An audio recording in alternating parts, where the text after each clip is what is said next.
Russia Ukraine మధ్య దాడులు తీవ్రమయ్యాయి. తాజాగా మాస్కోలోని పలు ప్రాంతాలపై కీవ్ డ్రోన్ దాడులకు పాల్పడినట్లు రష్యా అధికారులు తెలిపారు. తమ బలగాలు 9 డ్రోన్లను నేలకూల్చాయన్నారు. తులా ప్రాంతంలోని అజోట్ కెమికల్ ప్లాంట్పై డ్రోన్లు విరుచుకుపోవడం వల్ల మంటలు చెలరేగడంతో పలువురు గాయాల పాలైనట్లు తెలిపారు. ఉక్రెయిన్ దాడులు కొనసాగుతుండటం వల్ల ముందు జాగ్రత్త చర్యగా ఉనాకోవో, డెమోడెడోవో విమానాశ్రయాలను మూసివేసినట్లు అధికారులు తెలిపారు.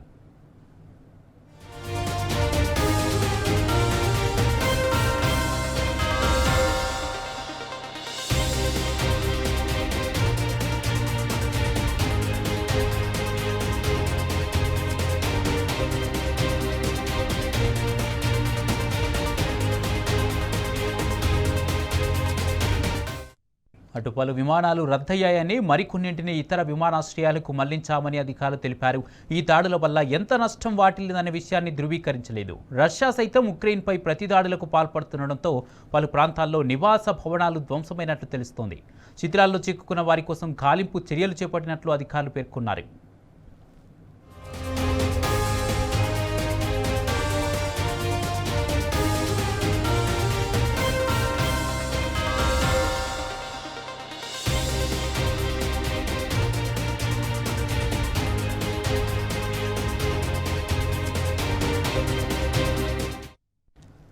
రష్యా ఉక్రెయిన్ మధ్య దాడులు తీవ్రమయ్యాయి. తాజాగా మాస్కోలోని పలు ప్రాంతాలపై కీవ్ డ్రోన్ దాడులకు పాల్పడినట్లు రష్యా అధికారులు తెలిపారు. తమ బలగాలు 9 డ్రోన్లను నేలకూల్చాయన్నారు.